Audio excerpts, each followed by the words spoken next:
Certa ocasião eu estava conversando com meu anjo da guarda. Ele virou-se sério para mim e disse: Simona, ou você vai ser alguém na vida ou vai morrer crioulo mesmo. Simbora. 1, 2, 3. Garota mini saia, essa onda é bem.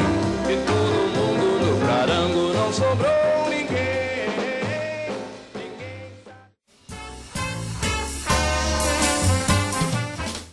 Bom, assim, a história do Simonal, a ficha caiu, veio quando eu estava lendo o livro do Nelson Motta, Noites Tropicais, isso era 2000 e pouco, 2002, 2001, não lembro. E aí eu estava lendo o livro em geral, quando eu acabei de ler o capítulo que fala do Simonal, eu falei, pô, história mal contada nada, não. O Nelson Motta contou mal, ele contou bem, mas a história era mal contada, né? Ela não estava muito soterrada, muito escura. Para quem não sabe, o Simonal foi um cara que nos anos 70 atingiu um sucesso espetacular e teve um desaparecimento também espetacular. Ele subiu, pegou uma fama de dedo duro, X9, não sei o quê, e na época da ditadura militar isso era mais grave ainda, porque a polícia entrava também em casa de todo mundo, não só de preto pobre. Então ele pegou essa fama, caiu em desgraça, pegou uma lepra danada, que acompanhou ele até depois da morte, né? Então o cara não se livrou nunca dessa peste. E eu vi que tinha uma história que tinha um drama muito legal, né? Assim, um cara que chegou lá em cima e que eu, molequinho, me lembro, foi o primeiro cara a fazer show de multidão, no Rio, show de estádio, então ninguém tinha visto no Brasil um cantor com uma multidão, entendeu? Era tudo isso. E o cara também, assim, um negão, um popstar, né? Porque nunca tinha tido também um negão sex symbol, o negão que anunciava produto, que era moda, lançava moda. Então o cara foi muita coisa. Então teve uma queda muito grande, ao contrário de outras quedas dramáticas também. Garrincha foi um cara que era idolatrado, e teve um ostracismo, alcoolismo, mas ele continuou de uma certa forma, mesmo no esquecimento, querido.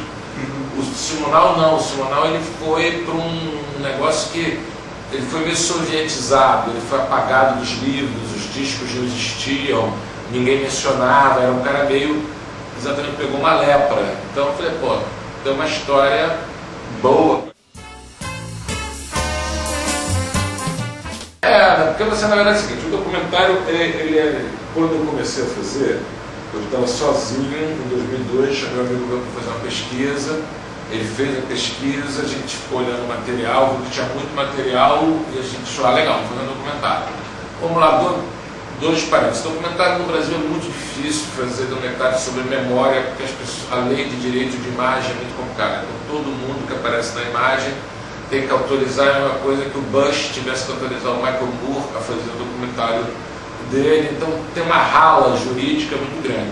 Agora, você pegar uma vida complexa como o Simonal, uma vida de um cara que existiu, e fazer ficção, primeiro assim, eu acho que eu teria que ter mais cancha de direção, a produção tinha que ser, porque é muito fácil de ser ruim, entendeu? Você representar uma vida que você não conheceu o cara, você não teve esse contato. Se você inventa um personagem, você cria tudo, a responsabilidade é menor.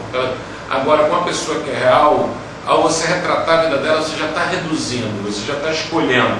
Na ficção, eu acho que ia ficar uma coisa muito autoral, então ia ficar uma coisa muito, uma responsa que eu não era afim de dizer qual era a verdade da vida do Simonal. Eu não sei qual é a verdade da minha vida, quanto mais da vida dos outros. Então, a ficção, ela te deixa você como autor sozinho. Eu acho que o documentário você chama outros autores para contar aquela história junto com você. O Max e o Simoninha são os filhos dele, artistas conhecidos, e a Sandra, a segunda e última esposa do Simonal, a viúva dele. Eles foram muito interessados, assim, apoiaram muito no sentido de ceder material para que a gente visse, e mais legal ainda sem interferir, porque eu falei isso, que a ideia não era fazer uma coisa nem para atacar nem para defender, uma coisa para contar, que a gente fosse achando, né, a história na medida que fosse fazendo.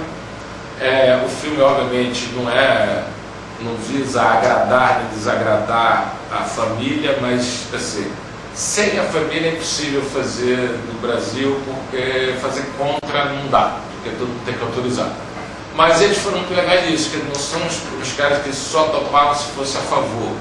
Eles queriam que essa história fosse contada porque o pai dele foi meio proibido de existir, entendeu? Diferente, se ele não existia muita reportagem. Depois que o Semanal pegou a peixe de pária, de sei lá o que ele foi, aquela lepra que ele pegou, ele literalmente foi parando de existir. As pessoas, onde ele chegava, as pessoas saíam, ele não era convidado para nada. Então a família tinha um pouco a necessidade desse resgate. Então, ao contrário até de algumas pessoas que tinham muita resistência, pessoas conhecidas dele, artistas que não quero meter nisso, o próprio mercado, quando eu fui procurar patrocínio também, ou as pessoas não conheciam o Simonal e não queriam saber qual era, ou conheciam, então também não queriam entrar. A gente deve ser o único filme da história do cinema brasileiro que tem patrocinador secreto, o cara deu uma graninha, mas desde que não fale no nome, né?